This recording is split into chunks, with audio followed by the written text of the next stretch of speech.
होगी, ये पूरी डिटेल लेकर अंश हमारे साथ जुड़ चुके हैं। अंश, बताएं। बिल्कुल, निफ्टी बैंक और निफ्टी फाइनेंशियल सर्विस इंडेक्स दोनों में ही काफ़ी सारे बदलाव होने वाले हैं। सबसे पहले निफ्टी बैंक की बात करें तो अब तक जो 12 स्टॉक्स थे इंडेक्स में, ये बढ़ के 14 हो जाएंगे। यहाँ हम देख रहे हैं कि यस बैंक और यूनियन बैंक ऐड होने वाला है आज के क्लोजिंग से, यानी कि कल से इफेक्टिव हो जाएगा। इंडेक्स में 14 स्टॉक्स, यानी ये दोनों स्टॉक्स ऐड होके दिखेंगे। इसके अलावा काफ़ी सारे वेट चेंजेस भी होने वाले हैं। एनएससी सर्कुलर के हिसाब से ये सारे वेट जो है एप्लीकेबल हो जाएंगे।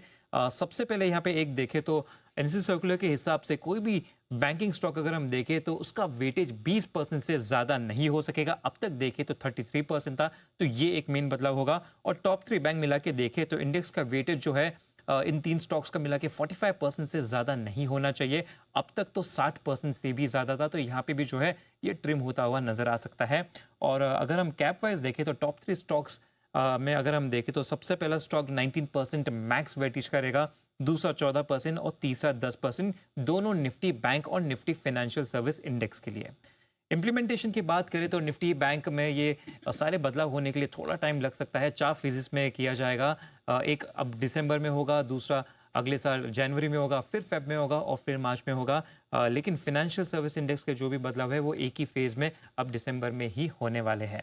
इसके चलते नोवामा की एक बढ़िया रिपोर्ट है और इसके अकॉर्डिंगली जो निफ्टी बैंक में फर्स्ट ट्रांच में जो चेंजेस होने वाले हैं दिसंबर में ही, यहाँ पे जो फंड फ्लोज होगा उसका यहाँ पे जो है एक नंबर्स दिए हुए हैं। एचडीएफसी बैंक की बात करें तो इसमें से लगभग $86 मिलियन आउटफ्लो होते हुए दिख सकते हैं। आईसीआईसीआई बैंक से $91 मिलियन निकल सकते हैं। वहीं येस बैंक में $91 जो है ऐड होते हुए दिख सकते हैं। और यूनियन बैंक में देखें तो $70 मिलियन ऐड होता हुआ दिख सकता है। और आखिर में एसबीआई की बात करें तो यहाँ पे भी $25 मिलियन का इन्फ्लो होता हुआ नजर आ सकता है।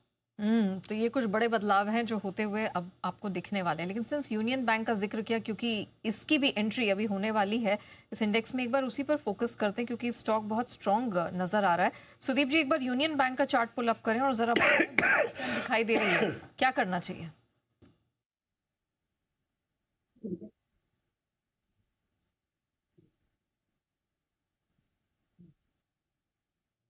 सुदीप जी, आप अनम्यूट है क्या? आपकी आवाज नहीं आ रही है। ओके, नहीं, सुदीप जी के ऑडियो में कुछ दिक्कत है, हमें इनकी आवाज़ नहीं आ रही है।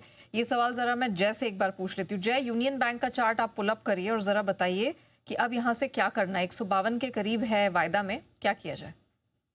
आई थिंक देखिए नया ओवरऑल जैसे अभी बात की